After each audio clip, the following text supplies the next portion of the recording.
Hello everyone, आज हम SSC CGL 2024 pre का जो कि 9 सितंबर को हुआ था उसकी शिफ्ट 2 का क्वेश्चन नंबर 4 करने वाले हैं।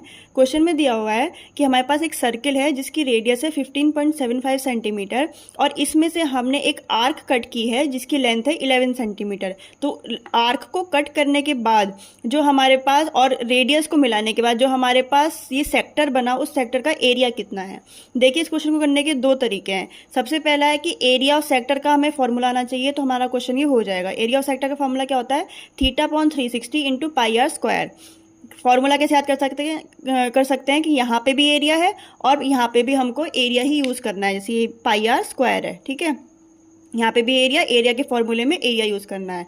लेकिन एक प्रॉब्लम है, प्रॉब्लम ये है कि हमारे पास थीटा नहीं दिया हुआ, एरिया भी नहीं दिया हुआ, थीटा भी नहीं दिया हुआ, तो हम इसको सॉल्व नहीं कर सकते। अब थीटा नहीं दिया हुआ तो कुछ ना कुछ तो पक्का दिया होगा जिससे थीटा आ रहा होगा। तो थीटा के लिए हमको क्या दिया हुआ है? हमारे पास आर्क की लेंथ पता है।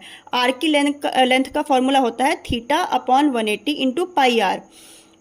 यहाँ पे देखिए लेंथ है, इसको कैसे याद कर सकते हैं? यहाँ पे लेंथ है तो यहाँ पे पाई आर है लेंथ वाले में, और एरिया वाले में पाई आर स्क्वायर है, और एरिया वाले में बड़ा नंबर है 360 और लेंथ वाले में छोटा नंबर है 180। तो इसको ऐसे याद कर सकते हैं।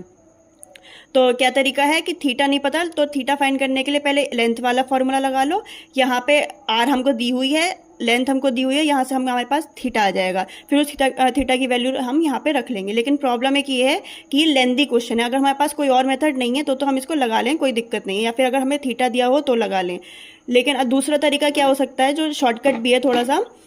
दूसरा तरीका है कि जैसे 2 पाई आर होता है, हमें पता है सरकमफेरेंस होता है, तो 2 पाई आर अगर सरकमफेरेंस है तो उसके कंपैरिजन में जो एरिया होता है वो पाई आर स्क्वायर होता है। तो पाई से पाई कैंसिल हो गया, आर से एक आर कैंसिल हो गया, तो ये आया हमारे पास कि जो 2 की जो वैल्यू होती है 2 यूनिट की वो आर होती है। इसका मतलब है कि 1 यूनिट की वैल्यू जो होती है वो r/2 होती है।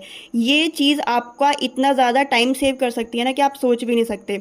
ये बात आप हमेशा ध्यान रखिएगा कि 1 यूनिट की वैल्यू r/2 होती है, 1 यूनिट की वैल्यू r/2 होती है। ये बात ध्यान रखिएगा। इसका मतलब ये है कि मान लीजिए ये एक सर्किल है, इसकी ये एक लेंथ की ये 1 यूनिट है, ठीक है। तो 1 यूनिट ये जो लेंथ हुई सरकमफेरेंस की, उसकी जो यूनिट है वो किसके लगभग है? लगभग r/2 के। ये बात बहुत ही अच्छे से आपको ध्यान रख लेनी है।